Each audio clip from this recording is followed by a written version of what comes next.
Isang pagbati ng maligaya at masiglang araw sa ating mga minamahal na mag-aaral, mga mapagmahal na magulang at taga-subaybay ng mga bata.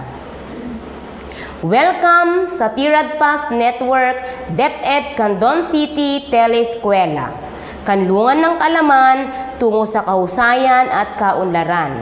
Tara na! Ako, si Teacher Alpha, ang inyong guro sa health sa ika-4 na baitang. Ang ating most essential learning competency para sa araling ito ay describes communicable diseases. At ang layunin natin para sa araling ito ay una, natatalakay ang mga iba't ibang uri ng nakahahawang sakit. Pangalawa, natutukoy ang mga nakahawang sakit. Sa araw na ito, pag-aaralan natin ang mga uri ng nakahahawang sakit. Bago tayo magsimula sa ating aralin, narito muna ang mga dapat gawin. Una, makinig at manood ng mabuti. Intindihin ang sinasabi ng guro.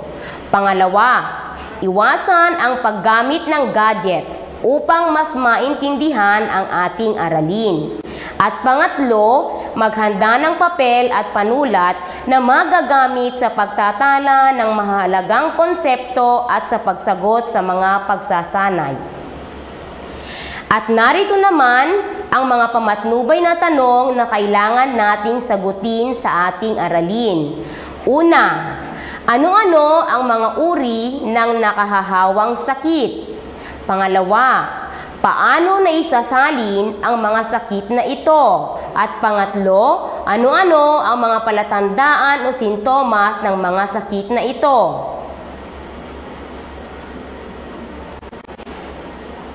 Handa na ba kayong matuto? Umpisahan na natin ang ating pagtatalakayan. Ano ang masasabi ninyo sa larawan? Magaling! Ang bata sa larawan ay may sakit. Bakit kaya nagkakasakit ang isang tao? Tama! Maaaring magkasakit ang isang tao dahil sa maruming paligid, nahawaan ito, at mahina ang resistensya. Ano ngayon ang nararapat nating gawin upang hindi tayo magkasakit? Magaling! Dapat nating panatilihing malinis ang ating paligid, kumain ng masusustansyang pagkain upang lumakas ang ating resistensya para hindi tayo agad mahawaan. Ang sakit, mga bata, ay hindi normal na kalagayan sa kalusugan ng isang tao. Ito ay maaaring nakahahawa at di nakahahawa. Ang nakahahawang sakit ay madaling kumalat at naipapasa sa iba. Ito ay dala ng mga mikrobyo na pumapasok at sumisira sa mga selula o cells sa loob ng ating katawan. Pagmasdan ang mga larawan.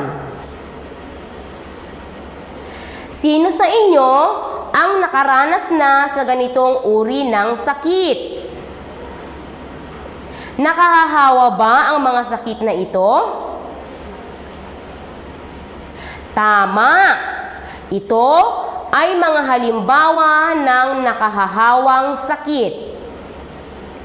Ngayon, ating tatalakayin ang mga iba't ibang uri ng nakahahawang sakit. Una, trangkaso o influenza. Ito ay mula Haemophilus influenza virus. Nasasagap ang virus mula sa droplets na lumalabas sa bibig o ilong ng isang taong may trangkaso. Mataas na lagnat, 38 to 40 degree, sakit ng ulo, kalamnan at mga kasukasuan, Baradong ilong o tumutulong sipon ay ilan sa mga palatandaan o sintomas ng trangkaso o influenza. Bulutong tubig o chickenpox, isang malalang impeksyon na dulot ng varicella zoster virus. Maaaring ihawa sa pamamagitan ng pagdikit sa balat ng may sakit nito.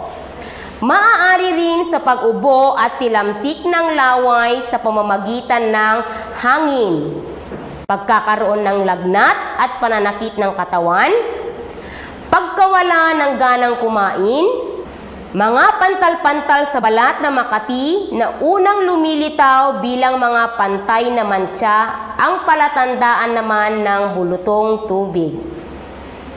Tigdas o measles. Ang tigdas ay isang nakahahawang sakit dulot ng isang virus. Ito ay karaniwang naipapasa sa pamamagitan ng paglanghap ng droplets ng taong may sakit kung siya ay umubo at bumahing. Maaari rin makuha sa pamamagitan ng paghawak sa mga bagay na kontaminado ng virus. Ang mga sintomas ay lalabas sa loob ng 7 hanggang 14 na araw mula sa araw na nasagap ang virus. Mataas na lagnat, sipon, ubo, pamumula at pagtutubig ng mata, pagpapantal o rashes naman ang palatandaan nito. Sipon o common cold virus. Pumapasok ang virus sa ilong sa pamamagitan ng paglanghap, pag-ubo, pagbahing, direktang kontak sa mga gamit na kontaminado ng virus ng sipon. Baradong ilong, hirap na paghinga, pangangati at pamamaga ng lalamunan, sinat at lagnat ang mga palatandaan. Pneumonia, sanhi ng bakterya o virus. Impeksyon ito ng tubong dinadaanan ng hangin sa paghinga o respiratory tract. Ubong mahigpit na tila kahol aso, lagnat ay ilan sa mga palatandaan ng sakit na ito. Tuberculosis o TB. Isang impeksyon na sanhi ng mikrobyong Mycobacterium tuberculosis. Paglanghap ng droplets mula sa isang taong may TB kung siya ay nagsasalita, umuubo o bumabahing, madaling mapagod, walang ganang kumain, pagbaba ng timbang, pag-ubo na may kasamang plema at dugo, nilalagnat at giniginaw sa hapon ay ilan sa palatandaan o sintomas nito. At ang panghuli ay ang COVID-19 o Novel Coronavirus 2019. Ito ay pamilya ng mga virus. Maipapasa ito sa pamamagitan ng paglanghap ng droplets mula sa isang taong infected ng virus kung siya ay nagsasalita, umuubo o bumabahing. Maaari rin makuha sa pamamagitan ng paghawak sa mga bagay na kontaminado ng virus. Ang ilan sa mga palatandaan nito ay lagnat, ubot sipon, hirap at pag-iksi ng hininga at iba pang problema sa daluyan ng hangin, at nawawalan ng panlasa at pang-amoy.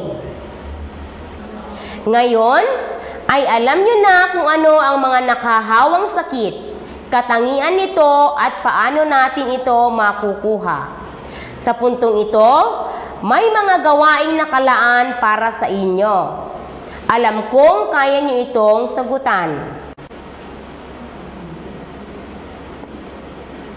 Tukuyin kung anong uri ng nakahahawang sakit ang isinasaad ng pangungusap. Bibigyan ko kayo ng tig-5 segundo sa pagsagot. Para sa unang bilang, maipapasa ito sa pamamagitan ng paglanghap ng droplets mula sa isang taong may infected ng virus kung siya ay nagsasalita, umuubo o bumabahing. Ang tamang sagot ay coronavirus. Pangalawa, may lumilitaw na pantal o rashes na nangyayari 7 hanggang 14 na araw. Magaling! Ang tamang sagot ay tigdas o measles. Pangatlo, ito ay sanhi ng Haemophilus influenza virus. Tama! Ang sagot ay trangkaso o influenza. Pang-apat, impeksyon ito ng tubong dinadaanan ng hangin sa paghinga o respiratory tract.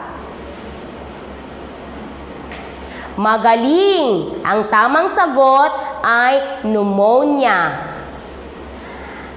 At panglima, isang malalang impeksyon na idinulot ng varicella zoster virus. Ang tamang sagot ay bulutong tubig o chicken pox. Tandaan, ang nakahawang sakit ay madaling kumalat at naipapasa sa iba.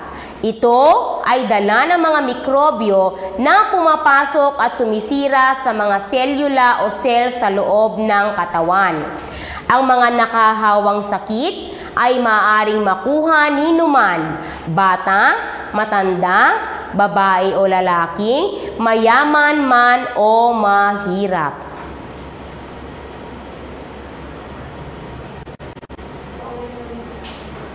At para sa ating huling pagsasanay, sagutin ang mga tanong. Isulat ang titik ng tamang sagot.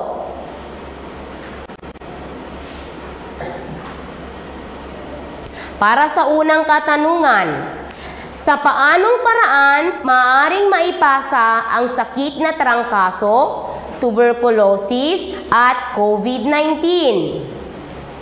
A. Droplets. B. Sa pagkain. C. Tubig. O D. Hayop.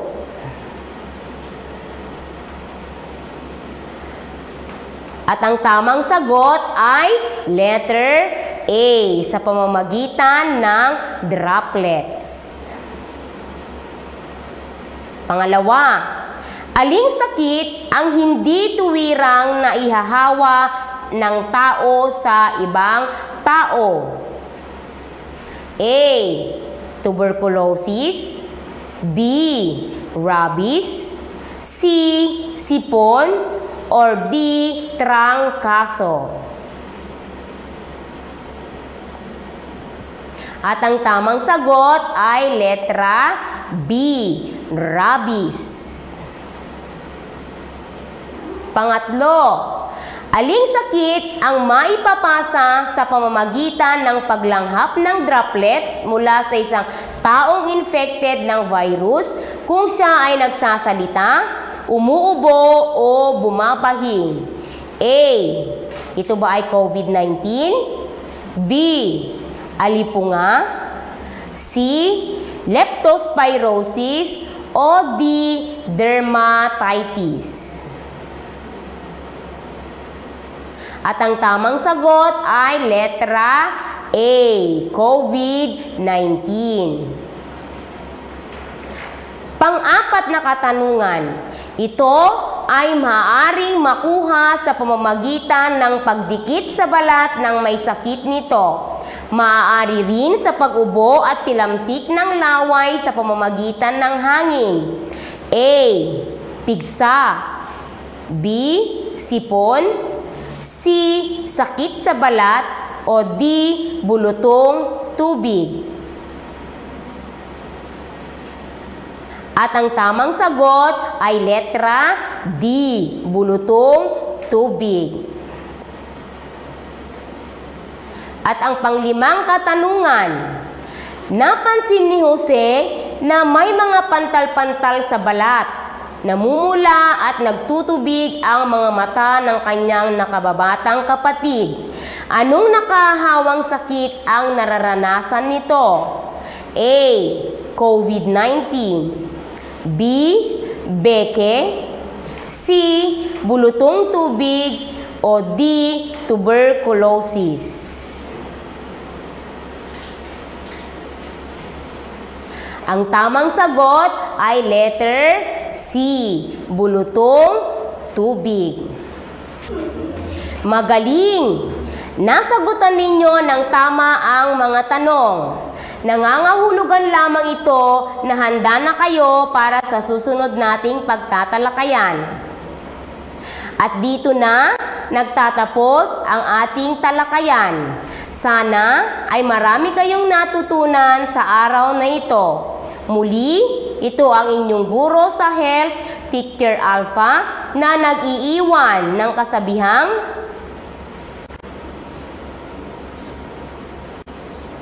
ang kalusugan ay gaya na isang makina at mahalagang hiyas na dapat nating pahalagahan.